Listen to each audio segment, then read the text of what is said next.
AITA for asking my friend to split the bill evenly when they ordered significantly more than me. A few nights ago, something happened that I haven't been able to stop thinking about.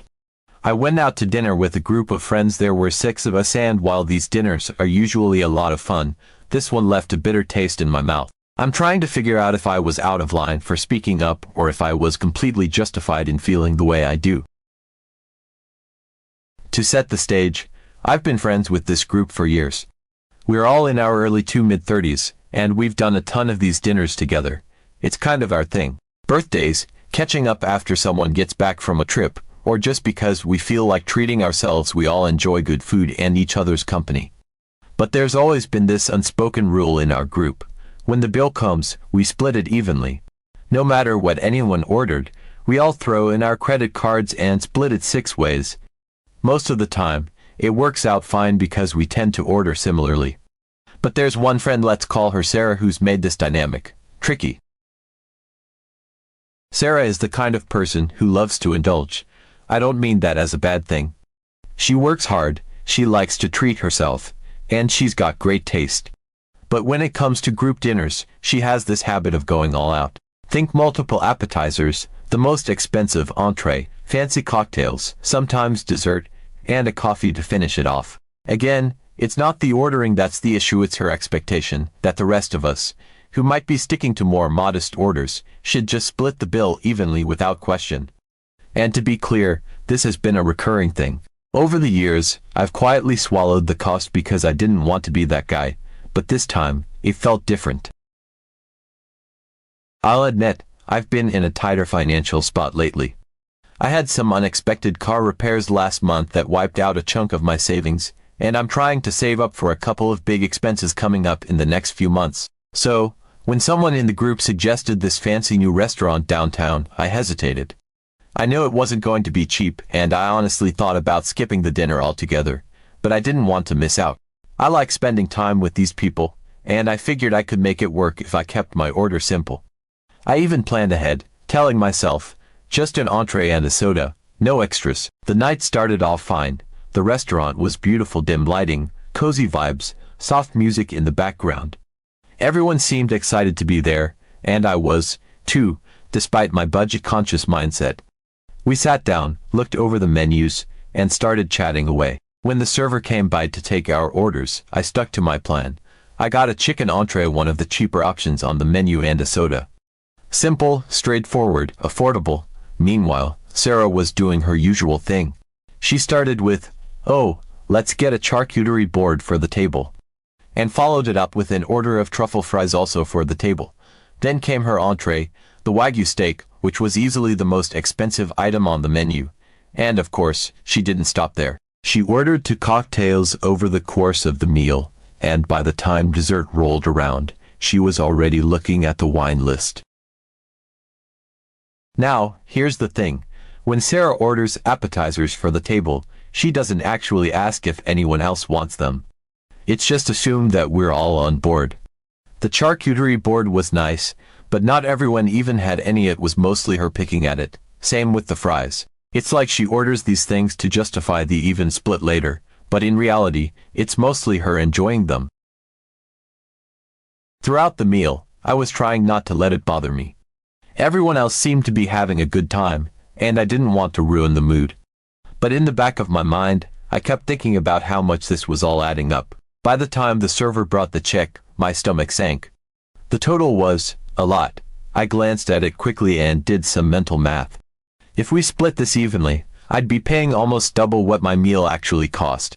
My chicken dish and soda came out to about $25, but my share of the even split would be closer to $50.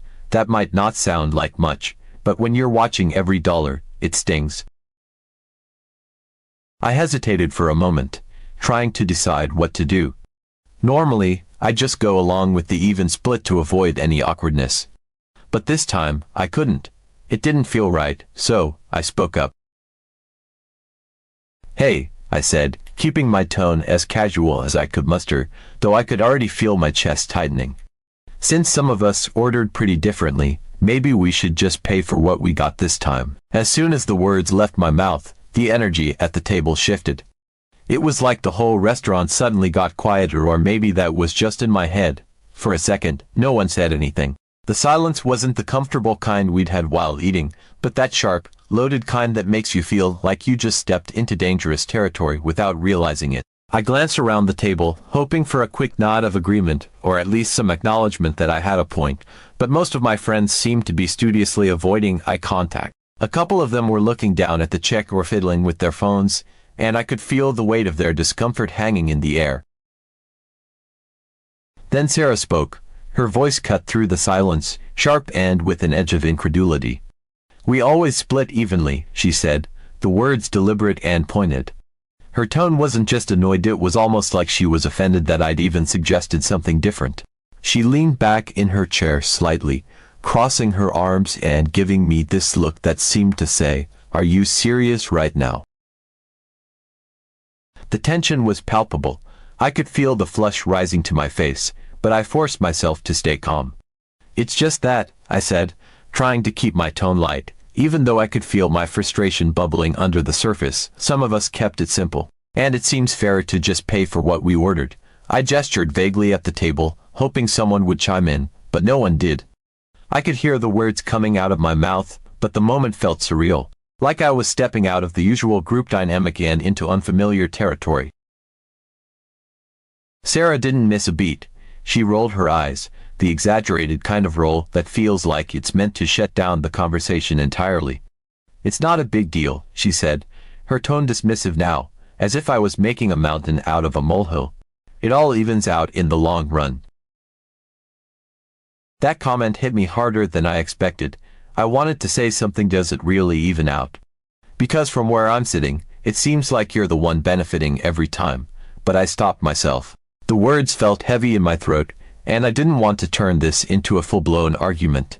I could feel my frustration mounting, though, and it wasn't just about the money.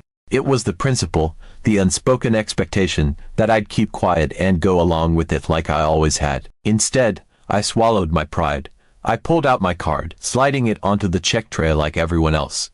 My stomach churned as I did the mental math again, tallying up the extra dollars I'd be paying to cover Sarah's appetizers, drinks, and her outrageously expensive entree. The even split stung. It wasn't just the financial hit, but the feeling of being dismissed so casually.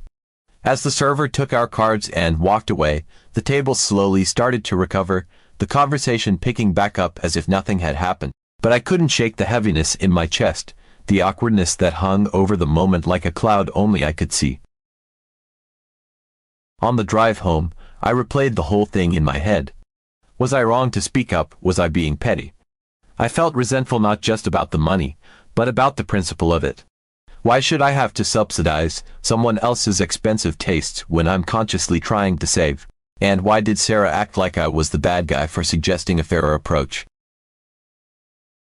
This isn't the first time this has happened, either. Sarah's done this at other dinners, and I've always sucked it up.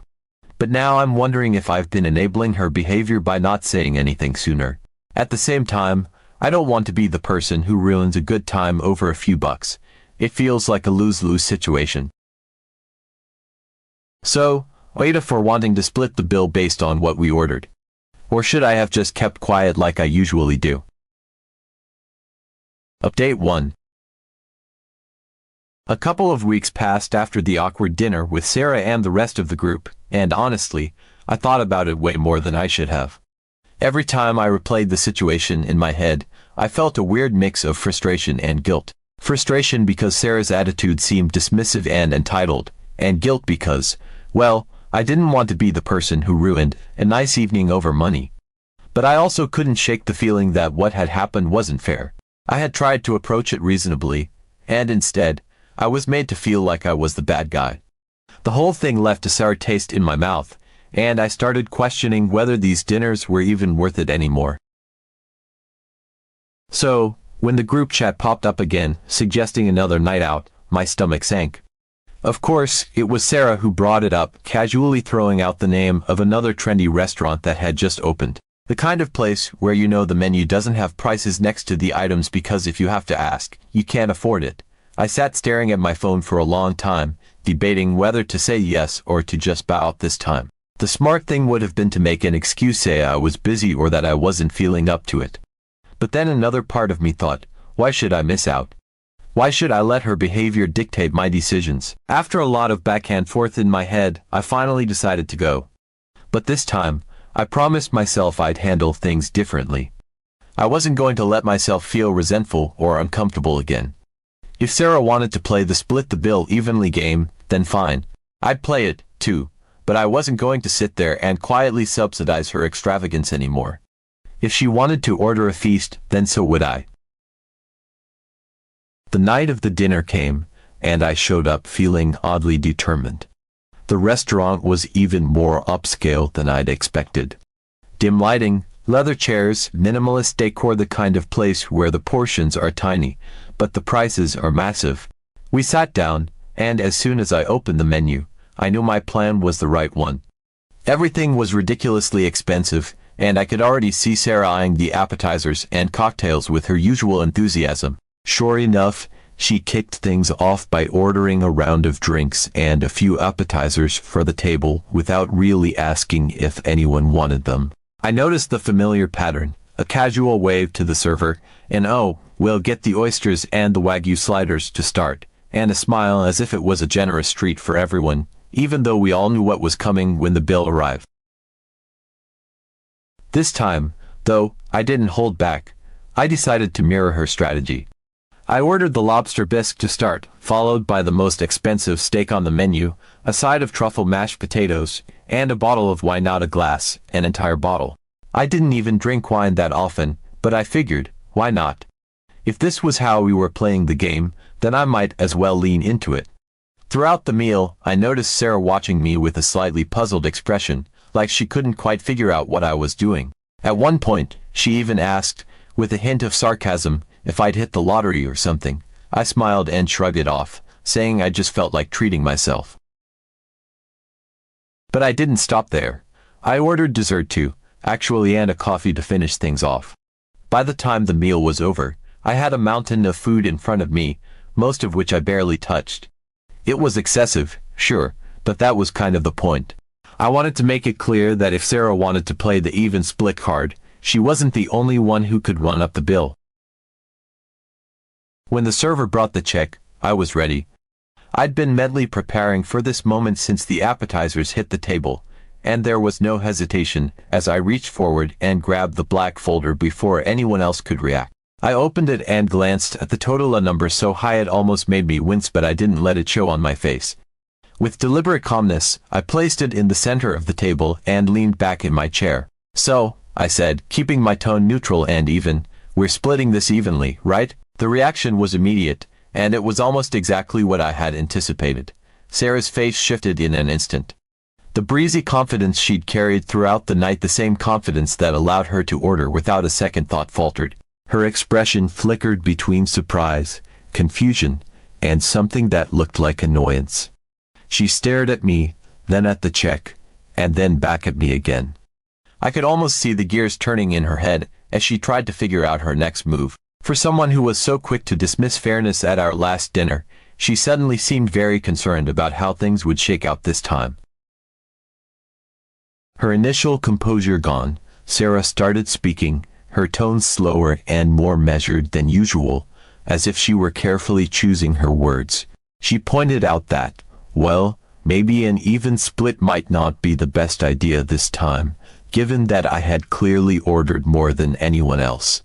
Her voice was slightly strained, like she was trying to be diplomatic while also laying the groundwork for an argument.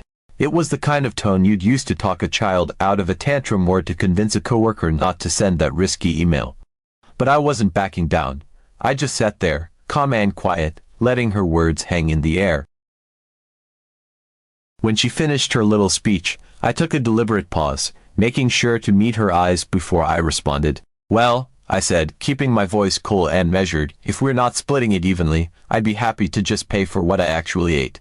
I gestured toward the table in front of me, where nearly every plate I'd ordered still sat untouched. My tone was casual, almost nonchalant, but I could see her squirm. The reality of what I was implying was sinking in, and it was clear she didn't like it. I added that I hadn't managed to eat much but would be more than willing to take the leftovers home if that was an issue. The room went quiet, not the comfortable, easy silence of friends enjoying each other's company, but that awkward, heavy silence where everyone is very aware of the tension. I glanced around the table, and I could see my other friends shifting uncomfortably in their seats, their eyes darting between me and Sarah. Some of them looked amused, a couple looked like they were about to laugh but were holding it in, and others just looked plain uncomfortable, unsure of how to navigate the situation. No one was saying anything, and I could feel the weight of their discomfort, but I wasn't going to back down now. Sarah, on the other hand, was visibly flustered. She wasn't used to this. Usually, she could throw out a line about how splitting evenly makes things easier or balances out in the long run, and no one would challenge her. But this time, she was on the defensive. I could see the frustration in her face, the way her eyes darted to the check and then to the plates in front of me, trying to piece together a counter-argument that didn't make her look like a hypocrite. But there wasn't much she could say. She knew it, I knew it, and the rest of the table knew it, too. Finally, I decided to twist the knife just a little more, not out of malice, but to make my point crystal clear. In what I hoped came across as an afterthought, I added that the untouched food I'd ordered wasn't just for me. It's for the table, I said, gesturing casually at the plates. And Sarah, if you want, you can have it as compensation for the awkwardness at our last dinner. I let the words hang in the air for a moment, watching as they landed. Sarah's reaction was almost comical. Her eyes widened slightly, and her mouth opened as if she was about to say something, but no words came out. She looked genuinely stunned, and for a second, I wondered if I'd gone too far. But the moment passed, and I saw her expression harden, her jaw tightening as she realized there wasn't much she could do to salvage the situation. She was stuck. She could either insist on an even split, which would make her look ridiculous given her own argument from the previous dinner, or let me off the hook to avoid further embarrassment. Either way, the ball was in my court. The server returned just as the tension reached its peak, and I took the opportunity to flag them down. Without waiting for further discussion, I handed over my card and instructed them to charge me only for the portion of the food I'd actually eaten. I wasn't trying to be smug, but I couldn't help feeling a small sense of satisfaction as I signed the receipt and stood up. "Thanks for a great evening," I said to the group, offering a polite nod before grabbing my coat and walking out of the restaurant. As I walked to my car, I couldn't help but laugh at how ridiculous the whole situation had been. What I'd done was undeniably petty and over the top, but it also felt strangely satisfying. I knew it wasn't the most mature way to handle things, but in a weird way, it felt like the only way to get my point across. Would it change anything? Probably not. But at least, for one night, I didn't feel like the one being taken advantage of. Update 2. The next day, I was going about my usual routine, still reflecting on the absurdity of the dinner the night before. Part of me felt a little ridiculous for how over the top I had been, but another part couldn't help but feel a tiny spark of satisfaction. I knew I'd made my point, and while it might not have been the most mature way to handle things, it felt good to stand my ground for once. I was fully expecting that my little stunt might cause some fallout with Sarah, but I didn't anticipate what would happen next. Later that afternoon, one of our mutual friends, let's call him Tom, sent me a private message. It was a simple LOL followed by, "Dude, you're not gonna believe this," and I had no idea what he was talking about. When I asked, he told me that after I left the restaurant, the group didn't end up splitting the bill the way Sarah had hoped. Apparently, seeing how I'd only paid for my portion had given the others the courage to follow suit. One by one, they told the server to charge them for only what they had ordered. None of them had said anything about it at the table while I was still there, but they clearly weren't thrilled about the idea of covering Sarah's extravagant meal or the untouched food I had offered to her as compensation. So, in the end, Sarah was stuck with the bill for her own massive order and the food I'd left behind. Tom said she'd looked absolutely livid as she realized what was happening but couldn't exactly argue without looking petty. After all, she'd been the one so insistent on the even split rule at our last dinner. The thought of her sitting there, fuming as the server handed her a receipt for an eye-watering total, made me laugh out loud. It wasn't my intention to stick her with that much, but I couldn't deny it felt like poetic justice. For years, she'd relied on the group to cover her indulgences, and now she was finally paying the price literally. Things escalated later that evening when Sarah took to the group chat. She started typing these long, pointed messages about how absurd my behavior had been and how it had completely disrupted our tradition of splitting the bill evenly. She claimed that my actions had made the dinner unnecessarily awkward and accused me of breaking the unspoken agreement that had always kept things simple and fair. I read her messages with a mix of amusement and disbelief. She was clearly furious and doing everything she could to frame herself as the victim, but what caught me off guard was how the rest of the group responded. One by one, my friends began chiming in, and to my surprise, they were all siding with me. Tom was the first to speak up, saying that what I had done wasn't absurd at all, it was long overdue. He admitted that he'd been feeling resentful for a while now about how the bills were always split evenly, especially since Sarah was consistently the one ordering the most. Another friend, Emily, jumped in to agree, saying that while splitting the bill might be convenient for Sarah, it wasn't convenient for the rest of them, who always ended up paying more than their fair share. As more messages rolled in, it became clear that my friends had been harboring similar frustrations for quite some time. They all started sharing stories about past dinners where Sarah had gone overboard, ordering rounds of cocktails, appetizers, and desserts, all while expecting everyone else to split the cost evenly. They talked about how they'd felt obligated to stay quiet to avoid conflict, even though it annoyed them. My little stunt at the restaurant had apparently opened the floodgates, and now everyone was letting their grievances out. Sarah, meanwhile, was absolutely stunned. She kept responding with messages trying to defend herself, saying that splitting the bill evenly was fair and easier for everyone, but the group wasn't having it. They pointed out that it was only easier because it allowed her to offload the cost of her indulgences onto them. They called her out for how she never seemed to consider whether it was actually fair to the people who ordered less. It was like years of pent-up frustration were finally spilling out, and Sarah was struggling to keep up. At one point, she tried to shift the focus back to me, saying that my behavior at the dinner had been unnecessarily dramatic. But before I even had a chance to respond, Tom stepped in again. He said that while my approach might have been a little theatrical, it had ultimately forced everyone to confront an issue they'd all been ignoring for far too long. Emily added that the way I'd handled it had actually been kind of brilliant, even if it was unconventional. I couldn't help but laugh as I read the messages. I hadn't expected anyone to defend me, let alone praise me, but here they were, turning what could have been a pile-on against me into a collective airing of grievances against Sarah. By this point, Sarah's tone had shifted from defensive to almost pleading. She couldn't believe the group was siding against her and kept insisting that splitting the bill evenly had always worked before, but the group didn't let up. They reminded her that it hadn't worked so much as they'd all gone along with it to keep the peace. Now that the issue was out in the open, they weren't willing to go back to the old way of doing things.